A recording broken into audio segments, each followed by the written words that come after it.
Alright folks, get ready for some serious brain damage. We're diving deep into the world of the UFC where the stakes are high, the punches are brutal, and the competition is fiercer than ever. Are you ready to meet the top warriors of the UFC in 2024? Strap in as we count down the fiercest competitors in the octagon. These are the guys and girls who are going to be making headlines, breaking records, and pushing the limits of human athleticism. We're talking about world-class striking, relentless grappling, and the kind of heart that keeps you coming back for more, even when you're staring down the barrel of a knockout. So crack open a cold one, get comfortable, and prepare to have your mind blown by the sheer power and skill of these modern-day gladiators. This is the UFC in 2024, baby. Let's do this. First up, we've got the man, the myth, the legend himself, Jon Bones Jones. This guy's resume reads like a laundry list of UFC royalty. Shogun Rua, Lyoto Machida, Rashad Evans, you name it, he's probably beat him. Jones is a true freak of nature, man. His reach is ridiculous, his fight IQ is off the charts, and he's got that unorthodox striking style that keeps his opponents guessing. I mean, who else can throw a spinning back elbow like it's nothing? We all know John's had his ups and downs outside the octagon, but inside, the dude is an absolute monster. He's coming off that dominant win over Stipe, cementing his place in the heavyweight division. The question is, who's gonna step up and challenge him in 2024? We're hearing whispers of a potential Ngannou rematch, which would be insane. Can you imagine the power on display in that fight? But there are other killers gunning for that title shot too. Curtis Blaydes, Cyril Gane, maybe even a dark horse candidate we haven't even considered yet. One thing's for sure though, Jon Jones is at the top of the food chain right now, and anyone who steps into the octagon with him better be ready for a war. This is the year he could solidify his legacy as the GOAT, and I, for one, can't wait to see how it all unfolds. Next up, we've got the stylebender himself, Israel Adesanya. This guy is pure entertainment, both inside and outside the octagon. He's got that swagger, that confidence, that aura of invincibility that just draws you in.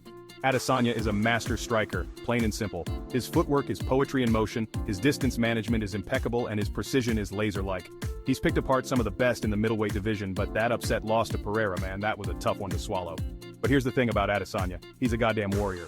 He doesn't let losses define him, he learns from them, he grows from them, and he comes back even stronger. He's already avenged that loss to Pereira in spectacular fashion, reclaiming his throne. Now the question is, what's next for the stylebender? Will he defend his belt against the rising stars of the division, guys like Khamzat Chimaev or Sean Strickland, or will he look to make a run at light heavyweight again and try to reclaim that gold?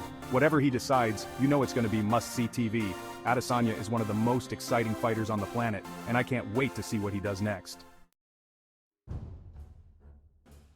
Let's talk about Kamaru the Nigerian Nightmare Usman, a man who's been absolutely dominating the welterweight division. This dude is a machine, a relentless force of nature who just breaks his opponents. Usman's got it all, man. Wrestling, grappling, striking, cardio for days. He's like a python, he just slowly squeezes the life out of you until there's nothing left. That loss to Leon Edwards was a shocker, a real upset for the ages. But Usman is not one to dwell on the past. He's already looking to the future, to reclaiming his title and proving he's still the king at 170 pounds. He's got the trilogy fight with Edwards coming up, and you know that's going to be a firefight. Usman's got a point to prove, and I wouldn't want to be standing across the octagon from him when he's on a mission. He's still got that hunger, that drive, that desire to be the best. And with the welterweight division more stacked than ever, with guys like Colby Covington, Khamzat Chimaev, and Gilbert Burns all vying for that top spot, Usman's gonna have his work cut out for him. But I wouldn't bet against him. The Nigerian Nightmare is coming back with a vengeance. Now let's talk about the featherweight king, Alexander the Great Volkanovski. This guy is a beast, man. He's small, but he's jacked, and he hits like a truck. Volkanovski has been on an absolute tear, cleaning out the featherweight division. He's beaten everyone they've put in front of him, often multiple times. He's got that relentless pressure, that endless gas tank, and that granite chin that just won't quit. His trilogy with Max Holloway was the stuff of legends, man. Two absolute warriors going toe-to-toe, pushing each other to the limit. But Volkanovski emerged victorious, cementing his place as the best featherweight on the planet. And then he went up to lightweight and fought Islam Makhachev in a champion versus champion super fight. He lost a close decision, but he proved he can hang with the best in the world, regardless of weight class. So what's next for the Great? Will he stay at featherweight and continue to defend his throne? Will he go back up to lightweight and try to avenge that loss to Makhachev? Whatever he decides, you know it's going to be explosive. Volkanovski is a fighter's fighter, a true champion, and I can't wait to see what he does next. Alright folks, let's talk about the baddest man on the planet, Francis the Predator Ngannou. This guy is a force of nature, a physical specimen unlike anything we've ever seen in the UFC. I mean, have you seen the size of this guy's fists? They're like cinder blocks. One punch from Ngannou and it's lights out. Good night, see you later. Just ask Stipe Miocic, Alistair Overeem, or any of the other poor souls who've been on the receiving end of his power. But Ngannou's story is about more than just brute strength. This is a guy who came from nothing, who clawed his way to the top through sheer determination and hard work. He's an inspiration, man, a testament to the human spirit. Now, we all know Francis has been going through it with the UFC brass.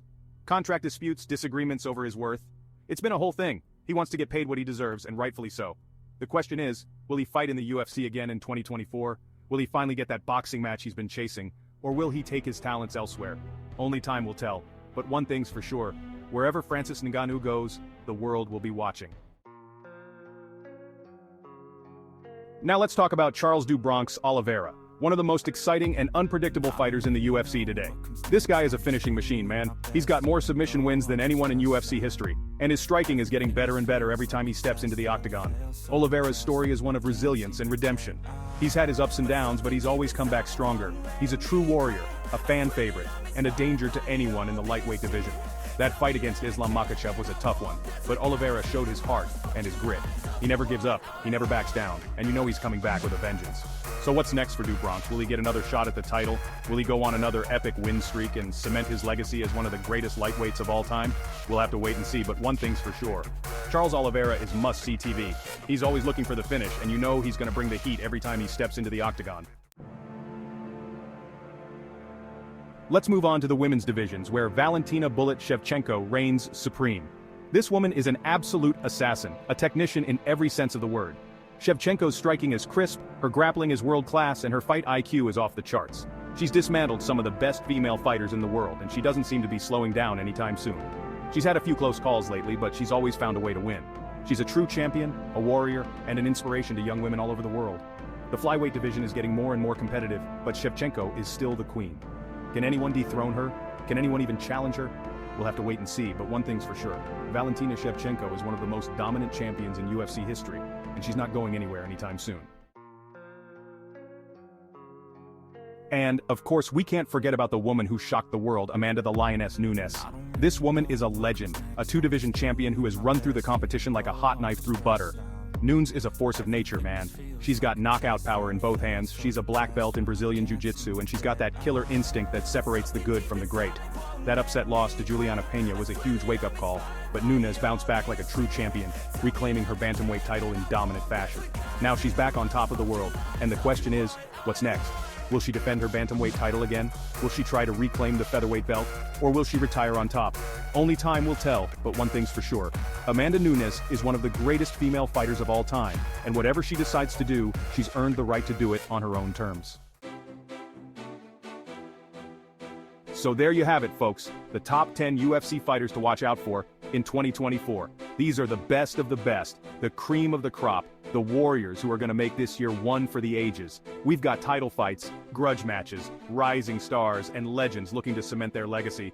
It's going to be an insane year for the UFC, and I, for one, can't wait to see how it all unfolds. Don't forget to like and subscribe for more UFC action and updates. Who's your favorite fighter? Let us know in the comments below.